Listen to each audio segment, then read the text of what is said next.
apenas acabe el primer quiz, para que lo tengan en cuenta. ¿Listo? Bueno, ahora sí, para hablar de los trastornos refractivos, primero vamos a retomar en una imagen sencillamente la estructura general del ojo. Ya habíamos hablado en una clase anterior de que el ojo está compuesto por un segmento anterior y un segmento posterior, ¿cierto? Y en el segmento anterior se encuentran la cámara anterior, la cámara posterior, y en el segmento posterior simplemente la cámara, digamos, básicamente el ojo está diseñado como un lente que nos permite pues apreciar el mundo externo, y para que eso sea posible, la luz tiene que atravesar, ¿no? El estímulo luminoso tiene que atravesar el ojo hasta su capa más interna, que sería la retina, pero en ese camino se encuentra con, digamos, los medios, los lentes oculares. Básicamente, ya vamos a ver, la luz tiene que concentrarse en la retina, no puede entrar tal cual llega del exterior, sino que tiene que estar concentrada el estímulo hacia la retina para que sea perceptible. Ya vamos a ver esto en más detalle. Entonces, ¿qué es la visión y cómo ocurre? Cuando hablamos de la visión en general, hablamos de un proceso complejo que empieza con las ondas luminosas que nuestro cuerpo transforma gracias a unas neuronas especializadas en los conos y los bastones, transforma esas ondas luminosas en unas señales eléctricas. Es necesario que se transformen, que se traduzcan para que puedan ser interpretadas por nuestro cerebro. Finalmente, esas señales eléctricas nuestro cerebro las toma y las interpreta, les da forma de imágenes, ¿no? Imágenes o representaciones mentales. Básicamente, como el proceso es complejo, pues tiene unas etapas. La primera etapa es la etapa de refracción. Entonces, en esa primera etapa, esas ondas luminosas, como ya lo dije hace un momento, llegan desde el entorno, se concentran, ¿no? Y se concentran gracias a unos lentes especiales que tenemos hacia la retina. ¿Qué viene siendo la refracción? Básicamente, la refracción es cambiarle la dirección y la velocidad a ese haz de luz. ¿Listo? Y ese fenómeno ocurre cuando la luz atraviesa o pasa de un medio a otro diferente. Como cuando, no sé, la luz se estrella contra un lago, por ejemplo. Hay un medio diferente, el aire pasa al agua, y asimismo ocurre con la luz, se refracta cuando viene desde el exterior y pasa a través de los lentes que tiene el ojo. Pues, ¿de qué nos sirve la refracción en la visión? ¿O cómo actúa? Gracias al uso de la refracción, digamos, el ojo concentra el haz de luz y crea imágenes pues, más nítidas. Si la luz estuviera difuminada, llegase a todas las partes de la córnea, entonces no podríamos ver claramente. Aunque el ojo tiene, digamos, varias capas, dos de ellas son las que más importan para este fenómeno de refracción, son las que mayor poder de refracción tienen, que son la córnea y el cristalino. Entonces, estas son las diferentes capas que atraviesa la luz, digamos, desde el exterior. Tendríamos la córnea, que es la capa más externa, ¿no? El epitelio que recubre el ojo. En segundo lugar, estaría el humor acuoso, ¿cierto? Que es el líquido que está contenido en la cámara anterior y posterior. Tendríamos también la pupila, ¿cierto? Que es la que nos permite, el diafragma que nos permite el paso de la luz. En cuarto lugar estaría el cristalino. Y en quinto lugar ya vendría lo que es el humor vítreo, en la cámara vítrea, y finalmente la retina, que es el epitelio nervioso, que es fotosensible. Ahí están resumidos. En general, como ya les decía, la córnea y el cristalino son los lentes con mayor poder de refracción a nivel ocular. El poder de refracción, el poder de concentrar la luz, se mide en dioptrías. Y la córnea aporta 44 dioptrías. En esa misma medición, el cristalino aporta un poco menos, pero igual es uno de los dos lentes más importantes, con 20 dioptrías.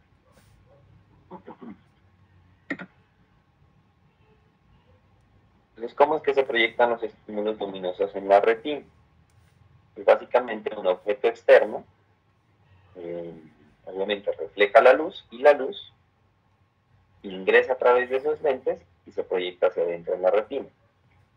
El objeto, al desplazarse más cerca o más lejos del ojo, puede también adelantar o atrasar la luz que el ojo proyecta hacia adentro, ¿sí? Entonces, si un objeto está a esta distancia, como lo ven en el dibujo, pues lógicamente, inicialmente el ojo lo que hace es tomar estos haces de luz y concentrarlos en este punto de la retina. ¿Listo? Si el objeto se desplaza hacia adelante, más cerca de nosotros, esta imagen inicialmente también se va a desplazar en el mismo sentido y quedaría ubicada detrás de la retina. O sea, la proyección de esos haces de luz daría en un punto más adelante más atrás, del que necesitamos. Como ese fenómeno ocurre todo el tiempo, ¿cierto? Todo el tiempo estamos rodeados de objetos que se acercan, que se alejan, ¿no? Que cambian de posición con respecto a nosotros. Entonces, el ojo en sí también tiene que adaptarse a esos cambios. La forma en que se adapta, básicamente, es con la apertura o cierre de la pupila y con el ensanchamiento o el adelgazamiento del cristalino. La córnea, básicamente, pues no cambia, no cambia. Lo que sí cambia es la curvatura, digamos, y el grosor del cristalino.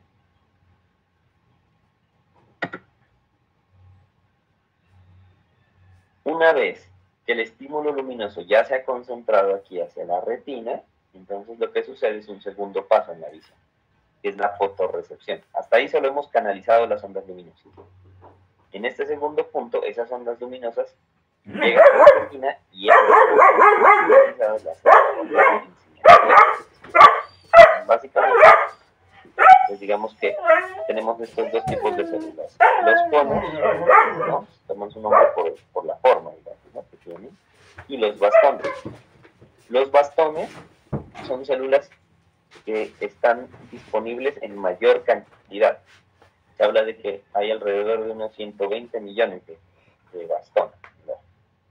Y básicamente son células que tienen una sensibilidad bastante alta a la luz. Entonces, para activarse, se dice, solo se necesita un fotón, o sea, una partícula luminosa para activar, digamos, los bastones. Estos bastones tienen mucha sensibilidad a la luz y son los que nos permiten la visión en blanco y negro. O sea, cuando hay circunstancias de oscuridad o de poca luminosidad, los bastones son tan sensibles que si haya poca luz, se activan. Sin embargo, la imagen que nos permiten ver los bastones está a blanco y negro. Y es porque ese es el digamos, el color o la onda o el rango de ondas luminosas que se activan con la rodopsina, que es la proteína que tiene.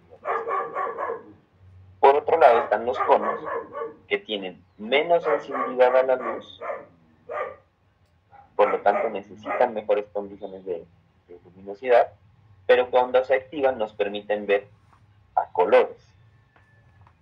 ¿Por qué? Porque estos conos tienen una proteína diferente, que es la fotopsina, y básicamente hay varios tipos de conos, que es lo que vamos a ver. Conos tipo S, tipo M, tipo E. Y cada uno, digamos, nos permite la visión de un color o de una tonalidad diferente. Azul para los S, verde para los M y roja para los N. Lógicamente, la combinación de los estímulos es lo que permite también la percepción de toda la gama de colores que es capaz de ver el ojo humano.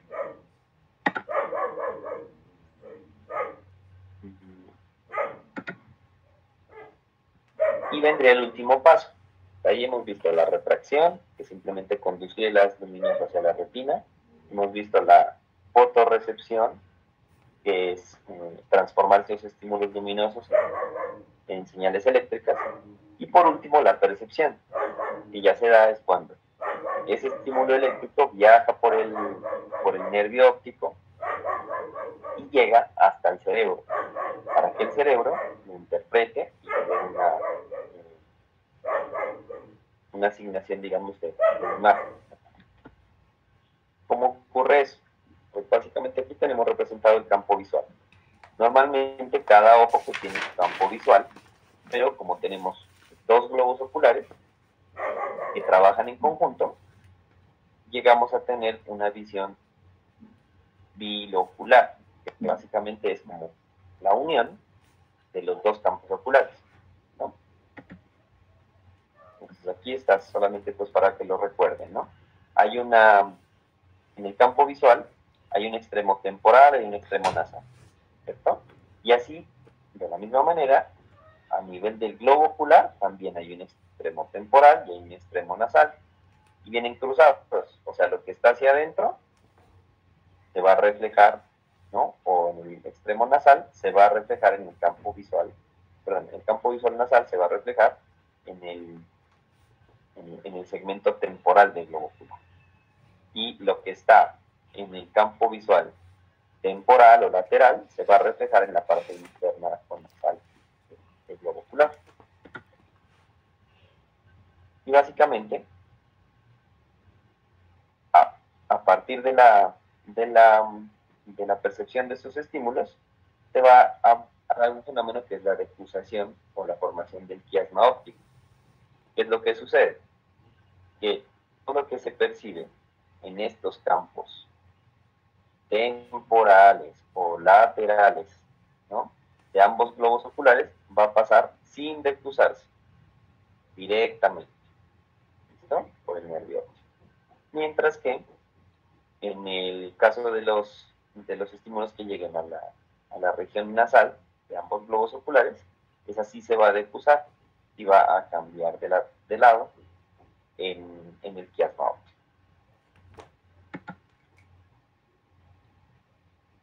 Entonces aquí hay un ejemplo, miren.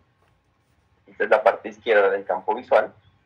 Todo lo que está ubicado de este lado se va a reflejar, miren, en la superficie temporal del ojo derecho en este caso y en la nasal del ojo izquierdo en este caso. Como la temporal sigue por su lado, esta va a seguir del lado derecho, y como las nasales sí se cruzan, entonces esta superficie nasal del ojo izquierdo se va a cruzar y va a acompañar a la anterior. Las dos se van a ir por el lado derecho, ¿no? Entonces la visión del campo visual, en este caso izquierdo, se va a dar por la porción lateral del ojo, por la porción nasal, perdón, del ojo izquierdo, y por la porción lateral o temporal del ojo. Si vemos el campo visual derecho, va a pasar pues lo contrario, digamos, que esta imagen que se encuentra del lado derecho va a proyectar estímulos luminosos sobre la porción nasal, digamos, del ojo derecho y la temporal del ojo izquierdo. Y la temporal se va sola, la nasal se decusa y la acompaña.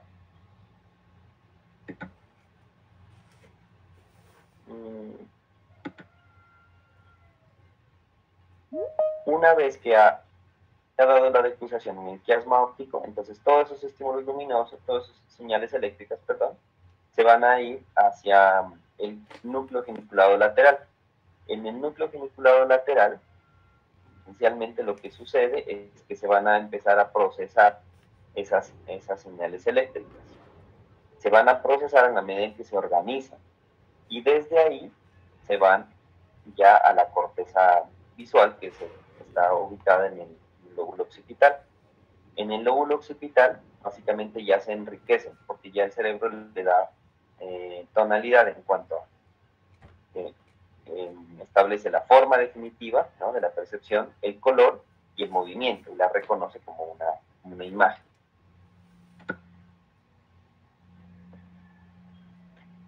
¿Qué sucede? Pues digamos que esa es una visión general de lo que tendría que pasar para que se pueda dar la visión. Pero como en este caso vamos a hablar de los trastornos de refracción, lo que tendríamos que preguntarnos es qué es lo que sucede si hay alteraciones en esa primera etapa, que es en el enfoque de los estímulos luminosos. Entonces, ¿qué pasará cuando la luz no puede enfocarse en la retina? Ahí es cuando suceden los trastornos de refracción. Se denominan también ametropías. Entonces, de entrada, un ojo en condición normal se denomina emétrope. Un ojo que no puede o que tiene alterada su capacidad de refracción se llama amétrope, que puede darse de diferentes maneras. En general, para que un ojo no pueda hacer una adecuada refracción, tiene que haber alteraciones a nivel del cristalino, ¿cierto?, que tenga disminuido, alterado su poder de refracción. Tiene que haber alteraciones a nivel de la córnea y de su curvatura, o tiene que haber alteraciones a nivel del globo ocular, que sea muy grande o que sea muy pequeño.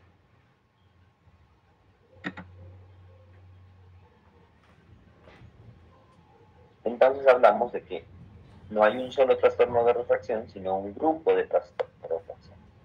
¿Qué tan frecuentes y qué tan severos van a poder ser esos trastornos de refracción?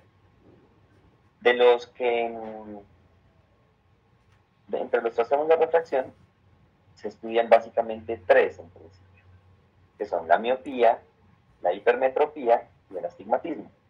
La miopía de los tres es el más común y más frecuente.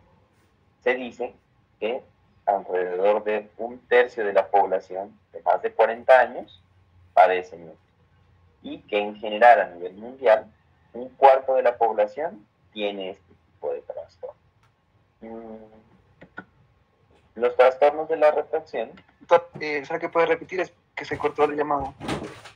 Ya. Entonces, hay 3 trastornos de refracción principalmente, ¿no? La miopía, la hipermetropía, el astigmatismo.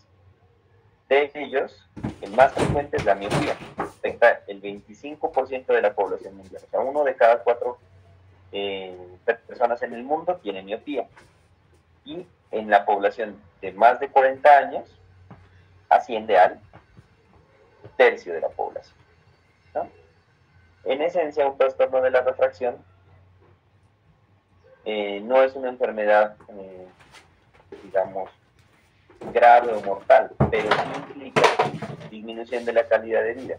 Y si se desarrolla en la edad escolar o en la etapa estudiantil, pues obviamente va a disminuir el rendimiento y la capacidad de concentración del niño, en la medida en pues, que dificulta la visión. Y obviamente va a producir, vamos a verlo más adelantito, síntomas como la fatiga postocular. Pues no es una enfermedad grave, obviamente, pero sí es una enfermedad muy común. Hablo de los trastornos de refracción. Entonces, ¿por qué se producen los trastornos de refracción? Vamos a empezar con la miopía. En general, la miopía se produce sobre todo, ¿no?, especialmente por cambios en la longitud axial del ojo. Es decir, que el ojo es demasiado largo, ¿ya? Me parece como la forma, digamos, de este balón de fútbol americano, ¿no? Y al ser muy largo el ojo, entonces los estímulos visuales tienen un recorrido más grande que hacer para llegar a la retina, ¿sí? Entonces, ¿qué es lo que sucede? Que en lugar de enfocarse aquí en la retina, los estímulos llegan un poco antes, no alcanzan a llegar, digamos, a la retina concentrada. Eso lo que va a producir es una dificultad para enfocar los objetos que estén a grandes distancias. Entonces el miope puede ver bien de cerca, pero cuando el objeto está muy lejano, entonces ya lo ve borroso. Adelantándonos un poquito al tratamiento, pues digamos, el manejo sería con lentes cóncavas, que son divergentes. Lo que hacen estas lentes es disminuir el poder de refracción del ojo. El ojo en este caso concentra los haces luminosos mucho antes de lo que debería. Esto se concentra. Lo que hace esta lente cóncava o divergente es separar esos haces de luz para que se demoren un poquito más en juntarse y así alcancen a llegar aquí hasta la retina. En esencia, pues digamos, esa es la causa más importante de la miopía. La miopía se conoce como simple cuando el defecto es de menos de 6 dioptrías y maligna cuando es mayor a 6 dioptrías. En general, la miopía simple tiende a ser estable, o sea, no cambia en el tiempo. Obviamente puede avanzar, pero no a gran velocidad. La miopía maligna, que son defectos grandes de refracción, generalmente también avanza, es progresiva, progresa mucho más rápido y además de eso puede generar complicaciones, a diferencia de la simple. La miopía maligna puede llegar a provocar desprendimiento de retina, degeneración de la mácula y glaucoma de angularidad. Afortunadamente, la gran mayoría de los casos son miopías simples. Esto es lo que vería un paciente con miopía. Ustedes ven el objeto que se encuentra, digamos, o la superficie que se encuentra más cerca, al parecer se ve claramente. Pero si ya nos fijamos a la distancia, elementos distantes, entonces sí parecen borrosos. A menos que esté usando los lentes que le ayudan a corregir, ¿cierto? La convergencia de los haces luminosos y le ayudan a ver más claramente. En segundo lugar vendría la hipermetropía. Entonces la hipermetropía se da esencialmente porque el ojo es demasiado chico, o sea, lo contrario, demasiado pequeño. Y al ser demasiado pequeño, el recorrido que tiene que hacer el haz de luz para llegar a la retina es muchísimo más corto también, y por lo tanto el haz de luz se pasa, ¿no? Y se concentra los estímulos ya atrás de la retina. En ese sentido, el hipermétrope va a tener lo contrario. El hipermétrope puede ver bien los objetos que son lejanos, porque al estar lejanos también los haces luminosos se concentran más adelante en el ojo, pero tiene dificultades para ver elementos que estén muy cerca, porque si están muy cerca, lógicamente el estímulo luminoso también se va a ir mucho más atrás. Esencialmente el hipermétrope entonces va a tener problemas de lectura, ¿no? El libro que está muy cerquita no lo va a poder ver claramente. El ojo, para asociarlo, sería como una pelotita de tenis, ¿no? Sería mucho más pequeño que el anterior. Y se corrige con lentes convexas. Las lentes convexas son convergentes, o sea, ayudan a que los haces de luz se reúnan mucho más pronto. Como el ojo es pequeño, necesitamos que se reúnan rápido para que alcancen a formarse la convergencia ahí en la red. Ahí el efecto, pues digamos, de cuando el paciente está usando el lente, ¿no? Se proyectan mucho más rápido, se juntan mucho más rápido. La hipermetropía se acompaña, se puede acompañar de otras manifestaciones clínicas, o sea, no solo la visión borrosa, digamos, de cerca, sino también un fenómeno que es la astenopatía acomodativa, que es básicamente la fatiga ocular. Entonces el paciente puede llegar a forzar el cristalino para enfocar. En ese sentido el cristalino tendría que estar más gordito, ¿no? Para que pueda concentrar más los haces de luz. Y ese esfuerzo que hace el cristalino, si es ocasional, pues podría no generar fatiga, pero si es constante, entonces el paciente va a empezar a notar que sus ojos están cansados, ¿no? Podría cursar el paciente con ojo rojo, ¿no? Como si fuera una conjuntivitis. Y además de eso, podría con el tiempo generar un fenómeno adicional que es el estrabismo acomodativo. Es decir, que el ojo empieza a desalinearse, ¿no? Empieza a haber una desalineación de los ejes oculares. Al final, podría generarse una complicación adicional, y es que como el ojo es muy pequeño, podrían aparecer condiciones como el glaucoma de ángulo cerrado. ¿Verdad? El glaucoma de ángulo abierto era en el ojo grande, el glaucoma de ángulo cerrado en el ojo cuando es muy pequeño. Esta sería la visión de un paciente con hipermetropía. Este paciente entonces, a distancia, ve correctamente, pero de cerca los objetos se ven borrosos. Por último está el astigmatismo. Entonces, en el astigmatismo lo que ocurre no es un problema de la longitud del globo ocular, sino más bien de la regularidad de la córnea. ¿A qué me refiero? Que en lugar de ser una superficie lisa, la córnea toma la forma de un balón, digamos, desinflado, ¿no? Entonces tiene curvaturas, irregularidades en su superficie, que lo que hacen es que los haces de luz, cuando chocan con la córnea, ¿no? Cuando la atraviesan, van a refractarse en puntos diferentes de la córnea. Uno va a llegar por acá, otro va a llegar por acá, ¿sí? Cada haz luminoso va a tocar en un punto diferente la córnea. Si eso sucede, se generan diferentes puntos de enfoque. En lugar de uno solo, se generan diferentes puntos de enfoque. Y por lo tanto, se generan diferentes imágenes al mismo tiempo. Cuando esas imágenes se solapan, lógicamente, pues aparece la visión borrosa. Y eso se da independientemente si el objeto está cerca o está lejos.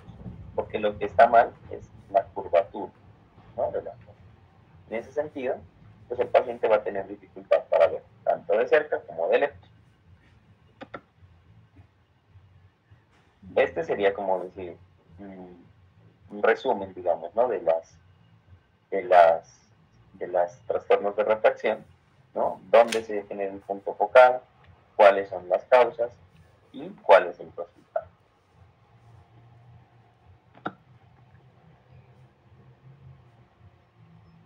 ¿Cómo se diagnostican los trastornos de refracción?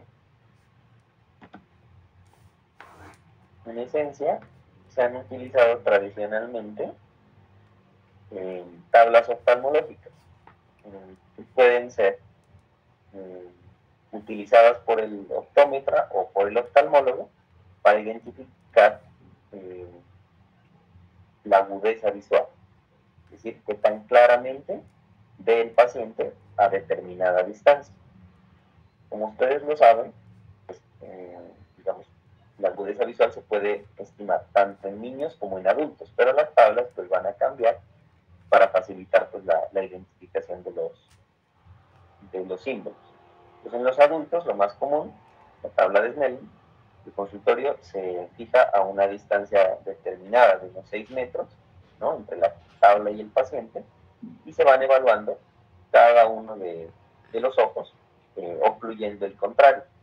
Pues el examinador lo que hace es indagar sobre las letras que ve el paciente y, pues como son tablas estandarizadas, cada línea corresponde a una distancia focal, que es la que es capaz de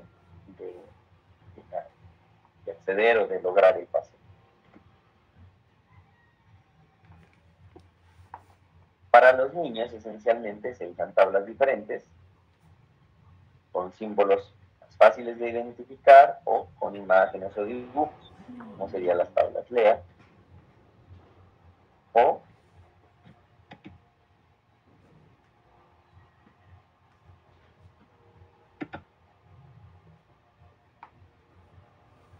que se han generado, porque es que aquí les doy ejemplos, ¿no? De las HOT. Aquí que es un error en niños, estas no para niños, son para adultos. Las niñas son solo las, ¿no?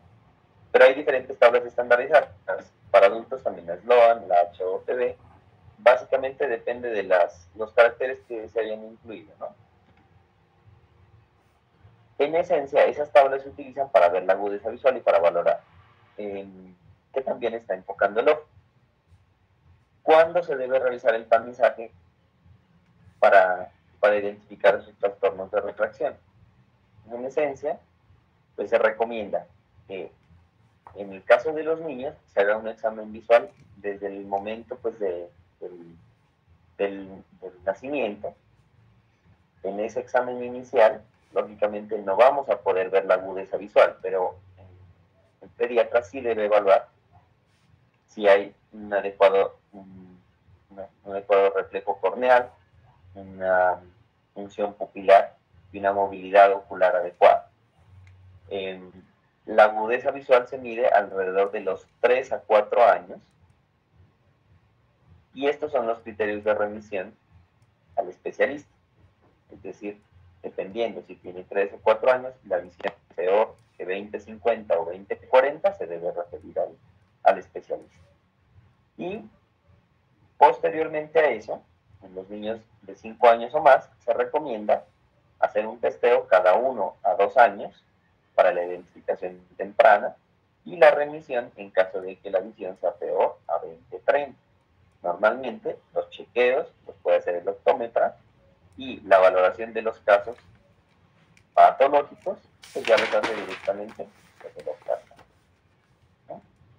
En los adultos se recomienda un tamizaje alrededor de los 65 años. En esencia estamos hablando de población asintomática. Sin embargo, si se detecta cualquier síntoma de pobre visión, de pobre agudeza visual, entonces se debería hacer el examen oftalmológico completo. En el caso de los niños, por ejemplo, un pobre rendimiento escolar, que el niño refiera ardor ocular, que se frote los ojos, que tenga o que refiera directamente dificultad para ver los objetos cercanos o lejanos, sería un indicativo pues, de un examen oftalmológico completo. En este caso estamos hablando de la población general, pacientes asintomáticos. Ahora sí, ¿cómo se manejan los trastornos de refracción? Pues ya básicamente lo hemos repasado, ¿no? Entonces, solamente para ponerlo en resumen, la miopía se maneja con lentes cóncavas o divergentes, la hipermetropía con lentes convergentes y el astigmatismo con lentes cilíndricas, que lo que hacen es emparejar, o sea, llevar todos los haces de luz a un mismo punto, los concentran. Tener miopía sí excluye hipermetropía, no podemos tener los dos al tiempo, pero el astigmatismo sí puede estar acompañado de las otras dos, de alguna de las otras. O sea, una persona podría tener miopía y podría tener al mismo tiempo astigmatismo. O hipermetropía y al mismo tiempo astigmatismo. Y así, como se combinan los trastornos, se deberían combinar los lentes.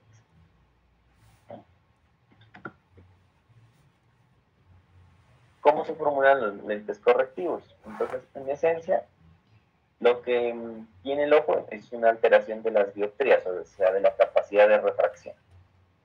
En la miopía es diferente que en la hipermetropía. Entonces, en la miopía dijimos que los haces de luz se concentran mucho antes de lo que se debería. O sea, tienen más dioptrías de lo que se necesita. Porque el ojo es muy grande, pero los haces de luz están muy concentrados. Se concentran mucho antes de lo que debería. Entonces, los lentes manejan dioptrías negativas. O sea, lo que hace el lente en la miopía es restarle poder de refracción al ojo. En la hipermetropía sucede lo contrario. Lo que hace el lente es aumentar el poder de refracción del ojo para que el haz de luz se concentre mucho más rápido y alcance a estar un poco más adelante, ya coincidir con la retina. En esencia, entonces, las formulaciones van a ser positivas o negativas, dependiendo de la indicación, y van a tener el número de dioptrías que requiere el paciente. Los optómetras utilizan estas siglas para denominar a qué ojos se están refiriendo, o en el caso de que sea la misma formulación para ambos ojos.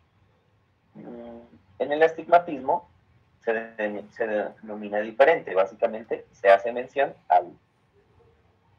al eje, ¿no?, de inclinación del cilindro. Este va de 0 a 180 grados. Entre más inclinación tenga, pues lógicamente va a ser más alto el astigmatismo. ¿Cómo se usan los lentes correctivos? Entonces, ¿qué sentido tiene usar los lentes correctivos? Los lentes correctivos tienen dos funciones.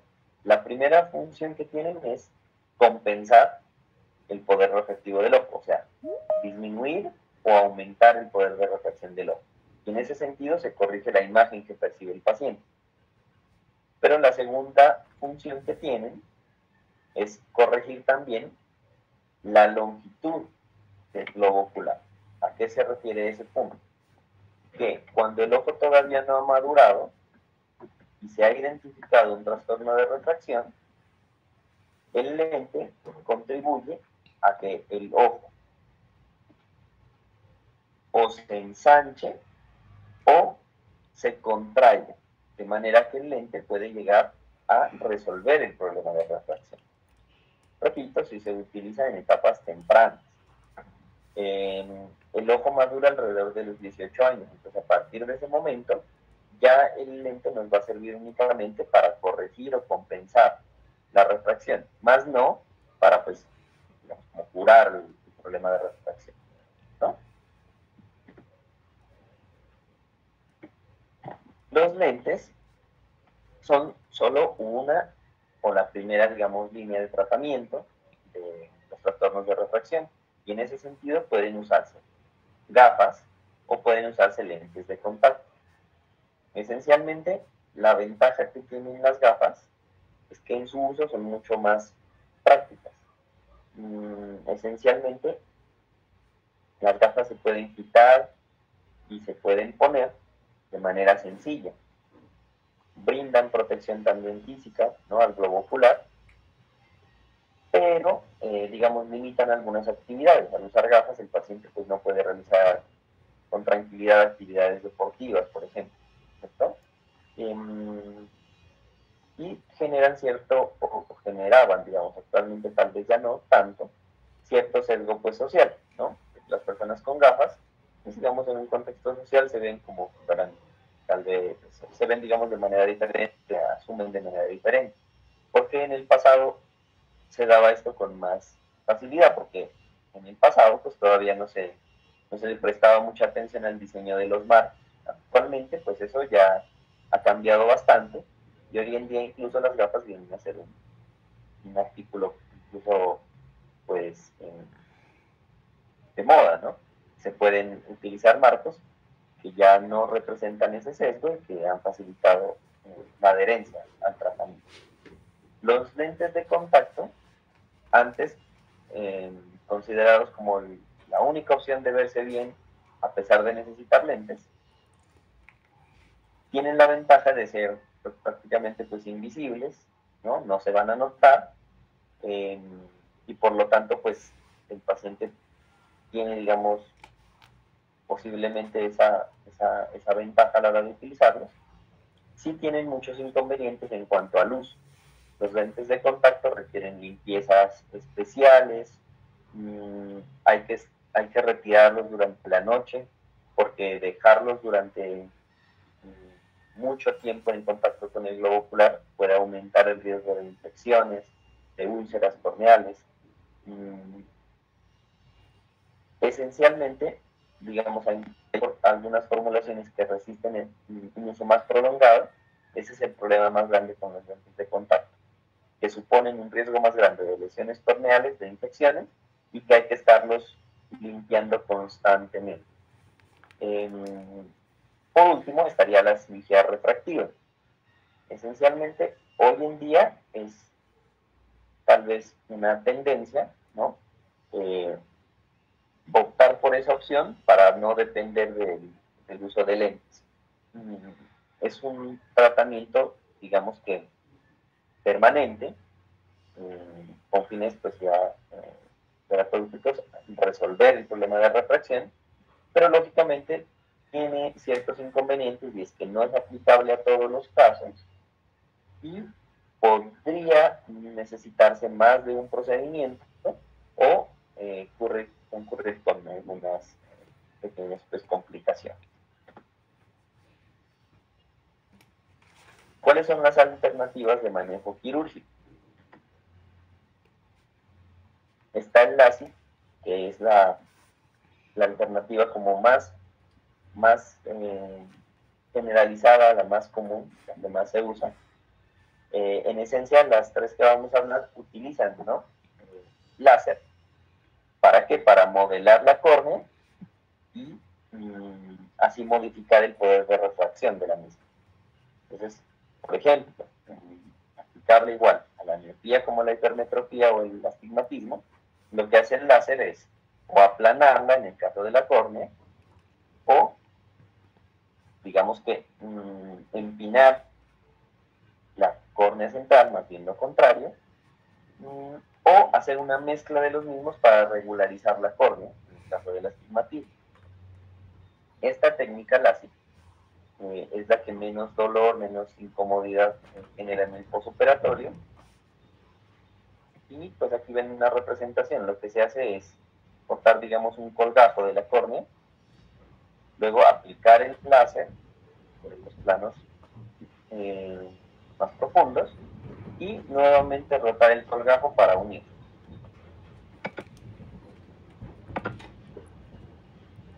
Está la segunda técnica, que es el láser.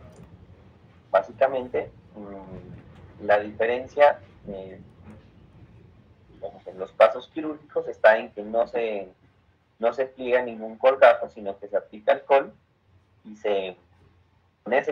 con ese alcohol se desprende la parte superficial del epitelio y se vuelve a reposicionar. Básicamente genera un poco más de dolor y lleva un poco más de tiempo, digamos, ver los resultados definitivos. Puede demorarse un par de semanas hasta varios meses, en este caso. Y por último está la queratectomía, que esencialmente no desprende colgajos, pero sí usa láser. Sin embargo, se utiliza cuando las córneas son más delgadas, que es cuando está contraindicado las técnicas anteriores, el LASIK y el láser. E igual puede generar molestias o dolor moderado y tiende a demorarse, igual que la anterior, algunos meses en estabilizarse y en verse los resultados definitivos.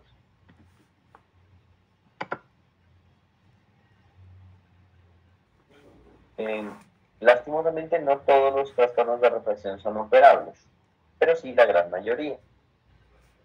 En general, los criterios que tienen que cumplirse, el número de dioptrías.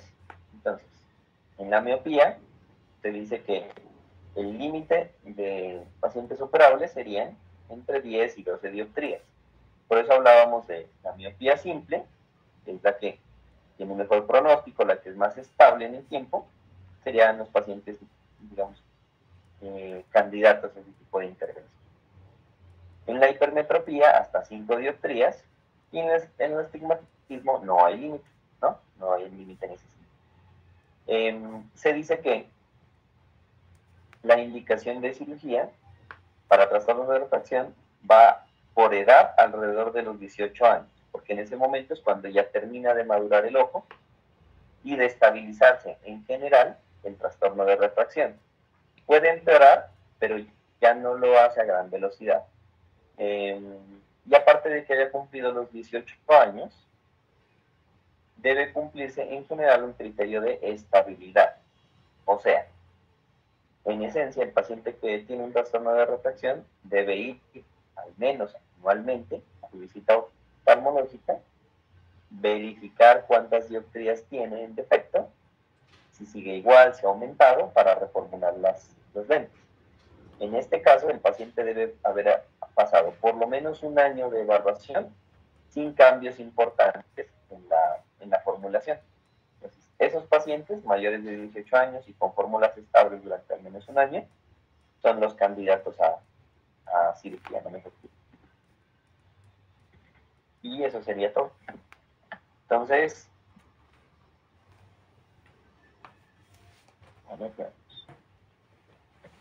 ahorita